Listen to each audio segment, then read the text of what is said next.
მეგობრებო, დღეს სურს გესაუბროთ უკრაინასთან დაკავშირებით და გაგიზიაროთ ჩემი აზრი ამ ქვეყანაში განვითარებულ მოვლენებთან დაკავშირებით.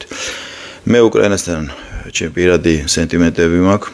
90-იანების შუა პერიოდში საქმიანი ურთიერთობა მქონდა უკრაინაში ჩემი მეგობრებთან ერთად, ასევე პოლონეთში და კარგად ვიცი კიევის გარემოცვა, უკრაინელი ხალხი, ასევე ურთიერთობა გქონდა დასავლეთ უკრაინასთან, კერძოდ ქალაქ ლვოვში და მაშინ ნახე როგორ განსხვავდება ერთი უკრაინა მეორესგან, ანუ ცენტრალური და აღმოსავლეთი და დასავლეთისგან.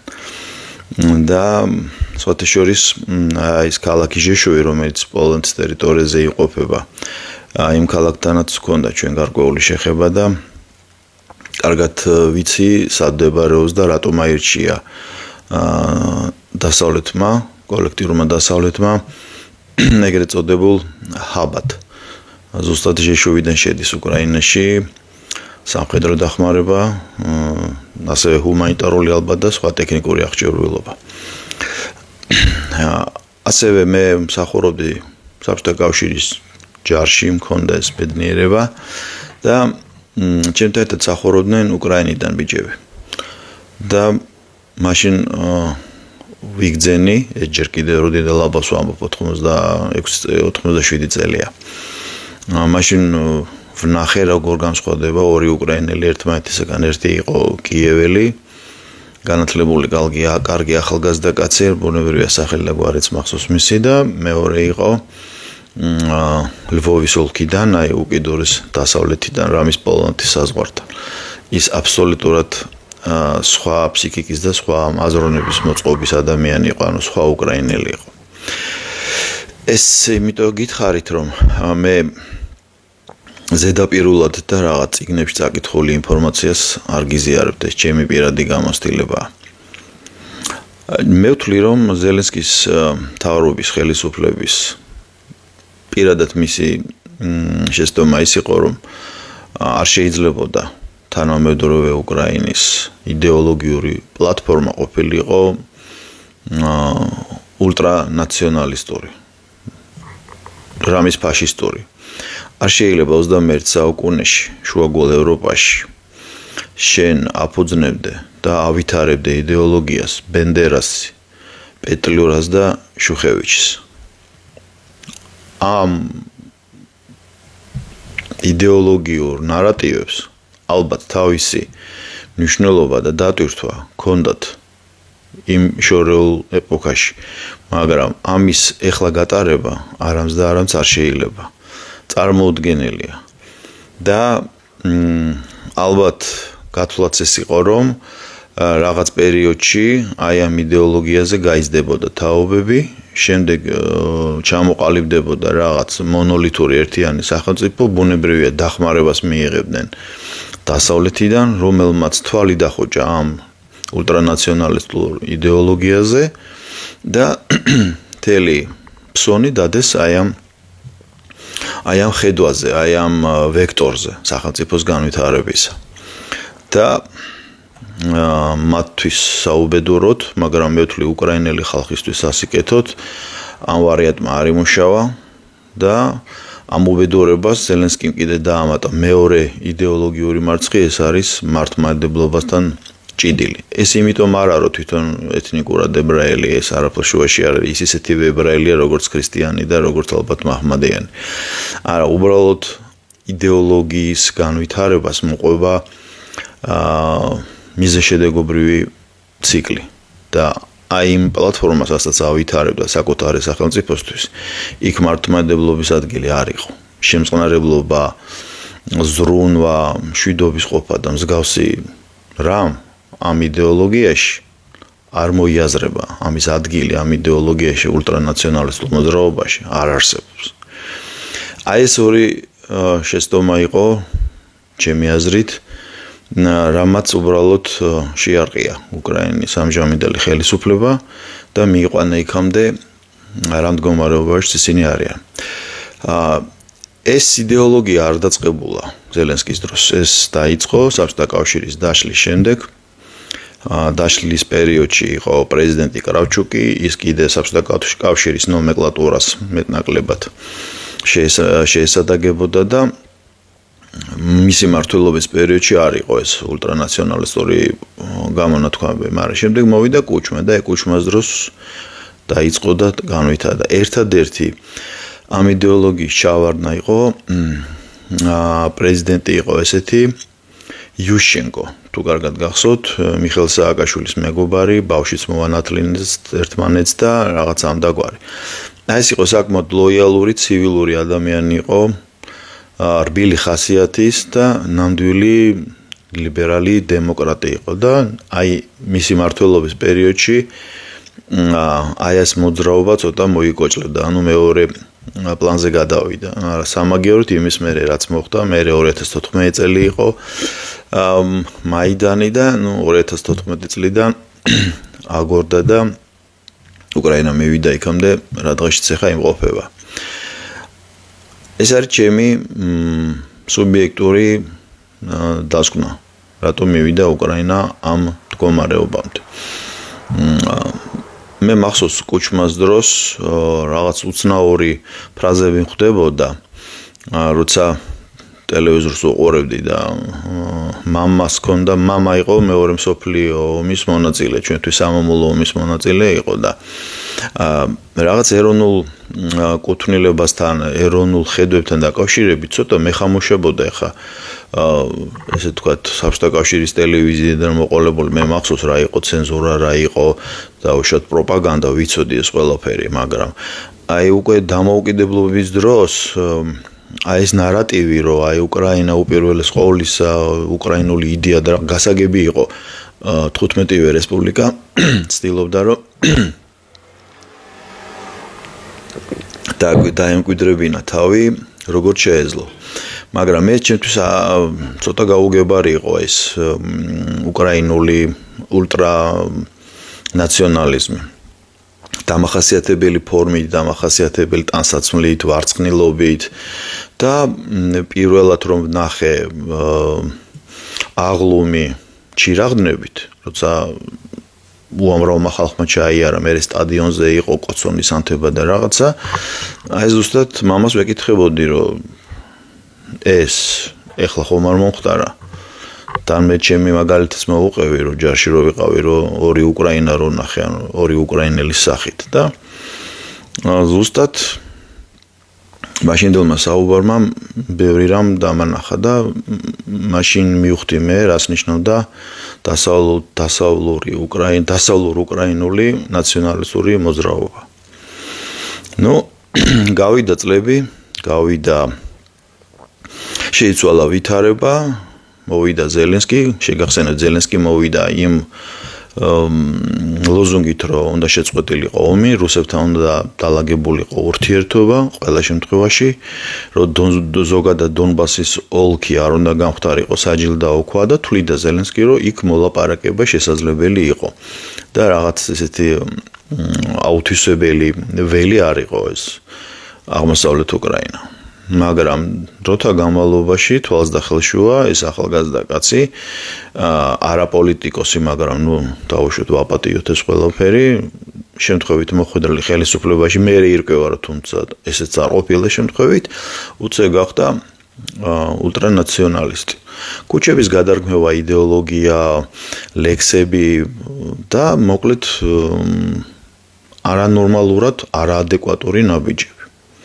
და ეს ყველაფერი მიდიოდა იქითკენ, სადამდე ახლა უკრაინა მივიდა. ეს ალბათ ნათელი იყო ყველასთვის, ვინც უფროსი ასაკის არის, ვინც პოლიტიკაში ჩახედულია, ვინც პროფესიონალი პოლიტიკოსები არიან, მაგრამ აი ზუსტად ობამას მმართველობის დროს და იმ დროინდელმა ევროკავშირის ბიუროკრატიამ ყველაფერი გააკეთეს, რომ ზელენსკის ხელისუფლება და რაც ყველაზე თავარია და უბედურება რაც არის უკრაინელი ხალხისთვის, თავად უკრაინული ხალხი გამოიყენა ბუფერად.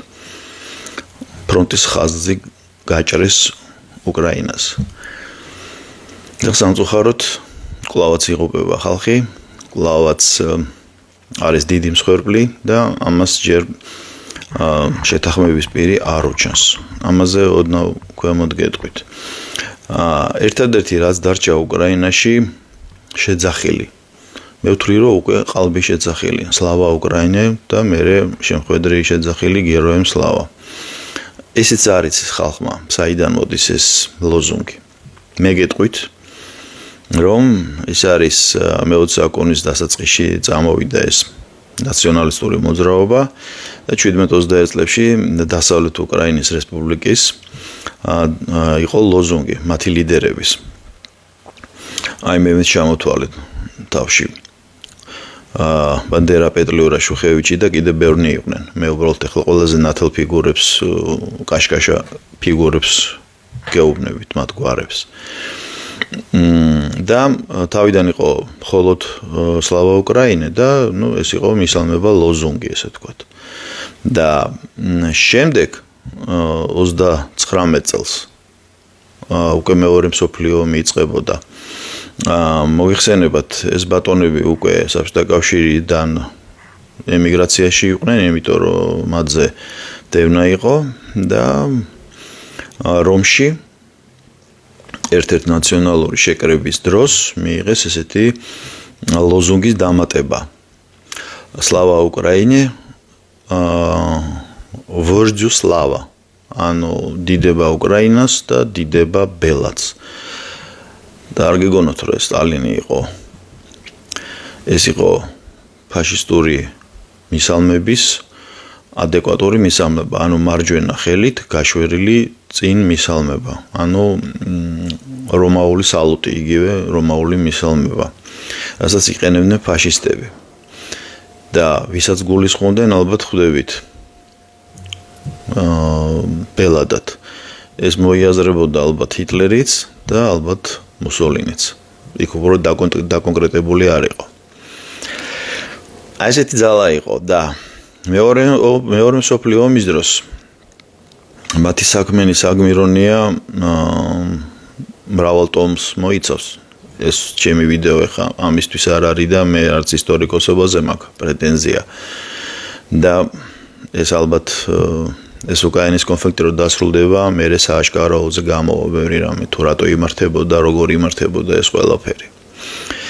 და სამწუხარო იცით რა არის, რომ 21 საუკუნეში პოლიტიკოსის თავში ჩდება იდეა, რომ გამოიყენოს აი ეს ულტრანაციონალური ფაშისტური იდეოლოგია და ეს აქციოს მოდერნიზაცია გაუკეთოს და 21 საუკუნის სახელმწიფოს შანერგოს როგორც იდეოლოგიური პლატფორმა და ამაზე შექმნას ახალი საზოგადოება.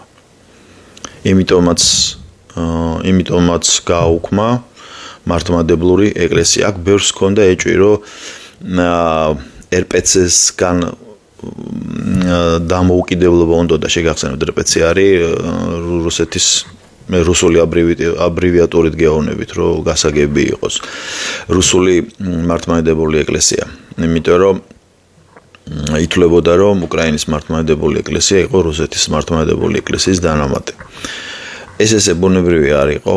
ესეთივე წარმატებით შეიძლება თქვა საქართველოს მართლმადიდებლური ეკლესიაზე და ეს არ არის, მაგრამ მხოლოდ უკრაინის მართლმადიდებლური ეკლესიის გამოყოფაზე არ მიდგა საქმე და უпростоრად მე გაუქმებაზე, არამედ არსებული უკრაინული მართლმადიდებლური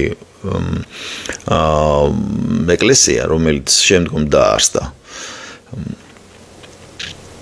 ეს ეკლესია ნამდვილად არ იყო უკრაინული ხალხის გამოხატულება და ამის მარტივ მაგალითს გეტყვით. მისი ბრძანებულობით 7 იანვარი, ანუ ჩვენი მართლმადიდებლური კალენდრით შობის აღნიშვნის დღე შეცვალეს 25 დეკემბერზე. ანუ ევროპულ კალენდარზე გადაიყვანეს, საჯარო კალენდარზე. და პირველივე ამ პროცედურის დანერგვის შემდეგ თვითონ უკრაინაში წარმოიდგინეთ საომარი მდგომარეობა, საომარი ვითარება, იდევნება, განსხვავებული აზრი, დახურულია ტელევიზიები. არის მხოლოდ ზელენსკი და მისი ხელისუფლება და მიუხედავად ამისა უკრაინელი ხალხი ამას აპროტესტებს და 25 დეკემბერს ეკლესიაში არ მიდის და მიდის 7 იანვარს. ხო წარმოგიდგენიათ, რამდენად მნიშვნელოვანია ხალხისთვის თავისი ეკლესია და თავისი არწმუნება. აი ეს ორი უდიდესი შეცდომა. და რამაც კიდევ უნდა გავიმეორო, მიიყვანა ქვეყანა ამ მდგომარეობამდე, აი ამ ვითარებამდე. ამ ფრაზას სხვათა შორის სლავა უკრაინა გეროემ სლავა კარგად წამოიძახოდნენ ხოლმე ჟოზეპ ბორელი, შარლ მიშელი, მე მგონი ენტონი ბლინკენსაც ჰქონდა სიტყვათა მარაგში მსგავსი რამე, ჯეკ სალივანისგან არ გამიგია. ურსულა ფონ დერ ლაინი და ურსულა ფონ დერ ლაინის გარდა ეს ქალბატონები და ბატონები სად არიან ხომ ვერ მეტყვით. ჩაბარდნენ ისტორიას. და ზელენსკი კიდე პასუხისმგებლობის ტვირთით არის ჯერჯერობით კიდე უკრაინის ხელისუფალი. წარმოგიდგენიათ ახლა ამას რა მოყვება. მოკლედ ესეა. და ერთი რამ მინდა კიდე გითხრათ, საქართველოში ძალიან პოპულარული იყო ზელენსკის ომი როცა დაიწყო, გაჩაღდა კონფლიქტური ვითარება იყო, ჯერ კიდე ომი არ იყო, მე დონბასის სიტუაციას ვამბობ. სანამ ომი დაიწყებოდა, მოკლედ ძალიან ბევრი მრჩეველი ყავდა ზელენსკის, რომელიც ითვლებოდა ჯერ საქართველოშიც კი პროგრესულად. ანუ აი თანამედროვე ჩვენთვის ქართული საზოგადოების გარკვეული ნაწილისთვის იყო მისაბაძი. აი მაგალითად არესტოვიჩი.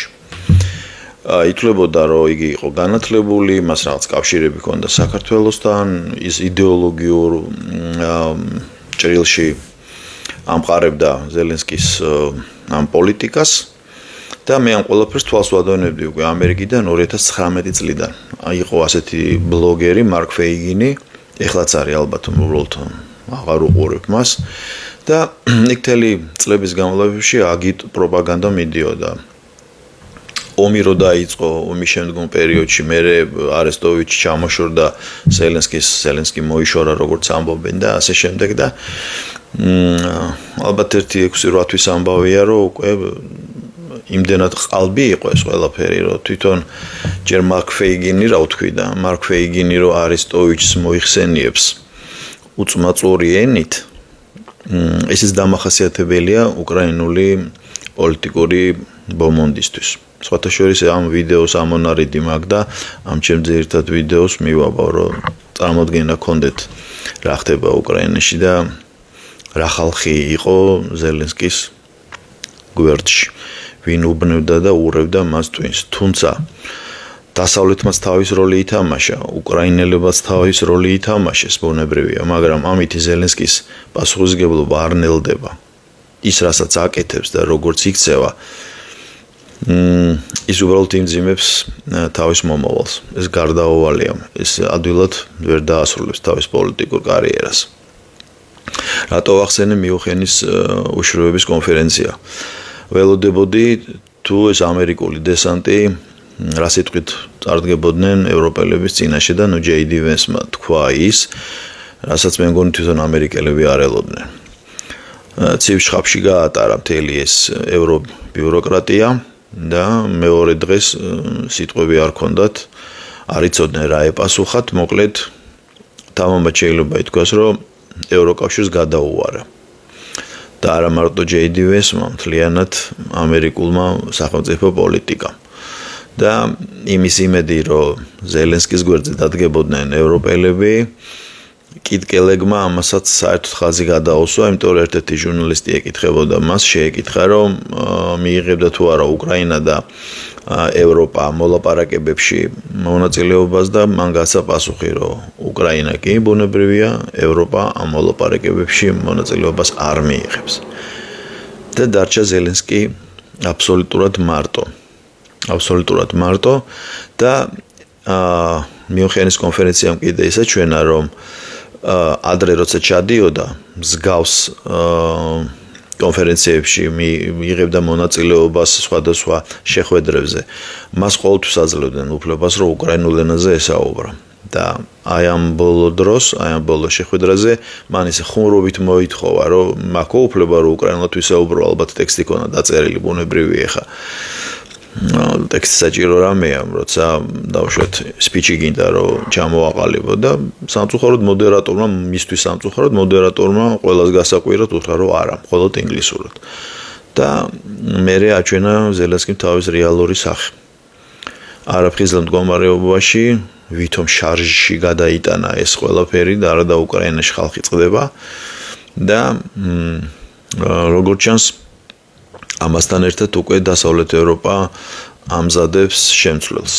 იქ ლაპარაკი ამ მოდერატორმა ჩამჭრელი შეკითხვა დაუსვა რომ კლიჩკო ქალაქის კიევის მერი თურმე უკმაყოფილოა მასზე იქ კიდე რაღაც ჩამჭრელი ესეთი შეკითხვები, ინტონაციები გაჟღერდა. მოკლედ, მე მგონი კოლექტიური დასავლეთი ხვდება, რომ უკრაინაში ჩასატარებელი არჩევნები და ამ არჩევნებში ზელენსკი არამც თუ გამარჯვებას, არამედ მონაწილეობასაც არ მიიღებს. რომ აღარაფერი თქვათ იმ 9 ტრილიონიან ვალზე, რომელიც მას ტრამპმა დაადო და ასე შემდეგ.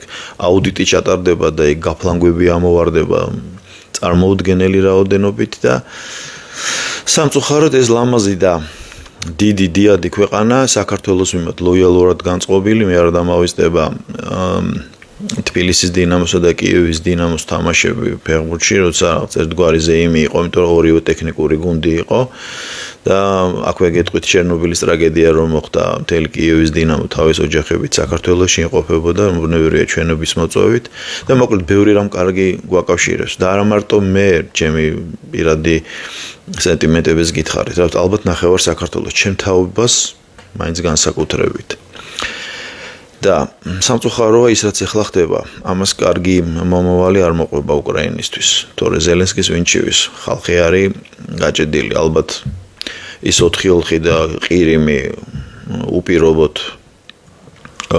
რუსეთის ფარგლებში შევა, ისედაც კონსტიტუციურად შესულია, მაგრამ ალბათ აღიარების დონეზე. დასავლეთ უკრაინაზე პრეტენზია აქვს ყველა მომიჯნავე სახელმწიფოს, უნგრეთს, რუმინეთს, ბულგარეთმაც გამოხატა, იქ პოლონეთია კიდე თავის ხრიკებით და არანაირ ნატოზე და ევროკავშირზე ლაპარაკიც არ არის და ის დარჩენილი უკრაინა იქნება როგორც ჩანს ბუფერი. და თუ ჩამოყალიბდა რაღაცა ეგრეთ წოდებული რკინის ფარდა დასავლეთ ზოგადად თვლიან ევროპასა და რუსეთს შორის, ალბათ აი ამ დარჩენილ უკრაინის ტერიტორიაზე იქნება ეს რკინის ფარდა. სამწუხაროა, მაგრამ ასეა. ეს არის ჩემი ხედვა და გაგიზიარეთ, ბუნებრივი არ არის ადვილი მოსასმენი, დიდი ხანია პოსტებს წერ, ეს მე-6 ვიდეო არ თუ არ ვწდები და ყოველთვის ვერიდებოდი რომ უკრაინაზე ჩამეწერა, იმიტომ რომ ვიცი რამდენად სენსიტიური თემაა თითოეული ქართველისთვის. ყოველ შემთხვევაში საქართველოს უმრავლესობისთვის, მაგრამ რეალობა ასეა. ესეთია. დიდი მადლობა ვინც მისმინეთ და დროებით მომავალ შეხვედრამდე.